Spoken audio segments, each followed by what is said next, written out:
Hachette, laying down the rule of law with a new measuring tool.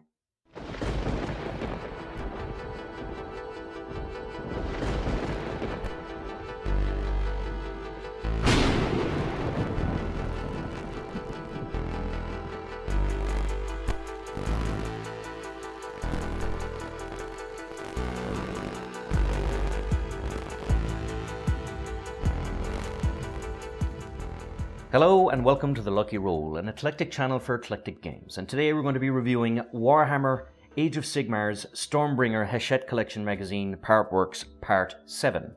Now this is a paint issue, so you get 2 paints and you get a ruler. It's an interesting enough issue. It goes into realm spheres, so basically each of the mortal realms is contained within a realm sphere, which is an orb of elemental magic. At their edge, the magic of these realm spheres is wild and unpredictable, and while in the center, the magic is stabilized to form landscapes where mortals may dwell. So you have lots of different types of realms in the mortal realms, where different figures, different battles, anything and everything can be put anywhere. They're dominated by different kinds of magic, which shapes the nature of the realm within and its inhabitants. And all of the realms are incredibly varied and are home to countless landscapes, climates, and empires that would take lifetimes to fully explore. So basically, this, in terms of both lore and in terms of gameplay, translates into that you can play your minis on whatever type of landscape or realm of existence that you want. The world is your oyster when it comes to imagination. So you have, of course, these different realms. You have Ulgu, Hish, Azir, which is the one where the Stormcast Eternals go up to once they die. You have Gurren, you have Shaish, you have Kishi, you have Shaman, and you have Gur. I like Gur. You have just a little bit more here in terms of the Arcane Frontier and the Chaos Tainted Wastes that will be in certain aspects of it. You have here also the wound markers from issue 1, so you should have gotten these in issue 1. Now they're just little kind of cut-out wound markers, but nevertheless, Hachette, to their credit, forgot to add it in issue 1, so they included it here. And you have a how-to paint guide. Now, this is interesting because it focuses, of course, on 3 colors. You've Corax White, which came with this issue, and you've Catachan Flesh, which came with this issue, and you've Lead Belcher, which came with a previous one. So the Catachan Flesh, which is a paint I have never used before, is one that you will use on your Oruks to kind of give a leather kind of effect. Now, it's interesting because the leather effect I would normally use would be Rhinox Hide, but this would be great in conjunction with Rhinox Hide, that if you wanted to give different layers or have kind of different types of leather on your figures. So it just goes through into little bits of painting guide. So you take a big new step with all your previous Oruk characters. And the same thing here, that you would put Lead Belcher and Catachan Flesh on the leather parts of the shield arms for your Stormcast Eternals. So again here, as you can see, it's going on the belt and on the scabbard and on kind of different parts of the straps that are basically bolstering the armor on. Again, it's for the female figures, like I made her a blonde because of my wife in issue 5, but here, of course, you can make her a brunette with the Catachan Flesh.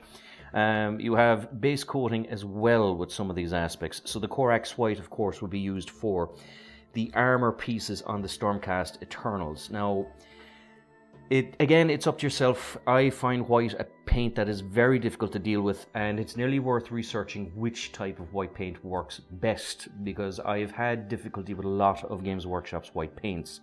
The one I personally use is called Grey Sear, which I think is the best kind of. It's a dirty off-white, which works for my kind of style of painting, which is kind of beat-up figures. But Corax White is a good enough one as well, but you'll find that sometimes you'll put so many layers on that it can kind of get blotchy. So if you wanted to have a look, there are very good white paint brands out there. I think Vallejo is an excellent white paint. That maybe if you wanted to work on the pristine parade standard white for a lot of your figurines, this would be the way to do it. It goes into measures and movements, of course, so you do get a ruler with this issue, which is quite a nice one, to be fair. A transparent one, so you can kind of put it over the minis very easily. It just gives you, basically it explains how you can kind of do models, moving measurements, not going off the table, things like that. And it also explains charging to you. There's also different aspects of weapon ranges. So melee weapons and, say, grenade thrown weapons would have different actual ranges. You have here the actual playthroughs called Divide and Rule. So again, with all your figures, you have another little scenario that you can play through for them, and of course it gives you a victory and for either the Stormcast or the Cruel Boys, depending on who you are with. And of course we have here the previews for the next issues, which is a Lord Imperatant and the Swamp Kala Shaman Realm of the Beasts. Now the actual paints themselves are, again, Catachan Flesh, which is not something I've used, but is apparently can be used as a leather base, so I'm looking forward to trying that. And Corex White, which I have had mixed results with in terms of my luck with white paint, but again, this one is brand new and it's in a perfect little pot, and she's shaking together very well, very easily, so this could be the one to prove me wrong with all my complaints about white paint. So, as always, this is Sean from The Lucky Roll. If you enjoyed these videos, please like, subscribe, all that good YouTube stuff, and until next time, good luck, God bless, stay safe, and happy painting.